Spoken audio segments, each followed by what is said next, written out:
பஜ்ஜி மாவு எப்படி ரெடி பண்ணுறதுன்னு பாருங்கள். ஒரு பாத்திரத்தை எடுத்திருக்கேன், கொஞ்சம் அகலமாகவே இருக்கட்டும்.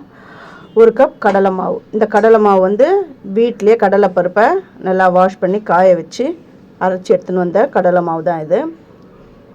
1/4 கப் வந்து அரிசி மாவு. அரிசி மாவு போட்டால் தான் கொஞ்சம் கிறிஸ்பாக இருக்கும். 2 டேபிள் ஸ்பூன் மைதா. நான் கலர் பொடி சேர்க்கல, அதுக்கு பதில் காஷ்மீரி மிளகாய் தூள் சேர்த்துருக்கேன். அதில் அவ்வளோவா காரம் இருக்காது, கலரை கொடுக்கும். பெருங்காயம் வந்து ஒரு 1/2 டீஸ்பூன். உப்பு வந்து டேஸ்ட்டுக்கு ஏற்ற மாதிரி போட்டுக்கோங்க. ஓமம் வந்து சேர்த்துக்கோங்க. அப்போ தான் அந்த டீ கடையில் கிடைக்கிற அந்த பஜ்ஜி அந்த ஸ்மெல் ரொம்ப நல்லாயிருக்கும், ஜீரணத்துக்கும் ரொம்ப நல்லது.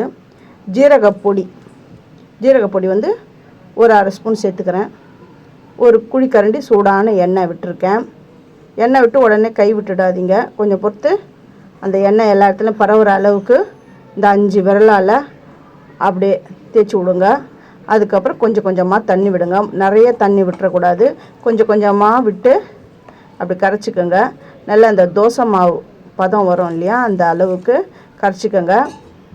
அது கையில் அப்படியே ஒட்டணும் அந்த மாவு, அந்த அளவுக்கு கரைச்சிக்கோங்க. இந்த 5 விரலை வச்சு அந்த ஒரு சின்ன ஒரு கட்டி கூட இருக்கக்கூடாது. இதோ இந்த அளவுக்கு இதை கரைச்சிக்கோங்க. எந்த அளவுக்கு இருக்குது பாருங்கள், அந்த கையில் எப்படி ஒட்டுது பாருங்கள்.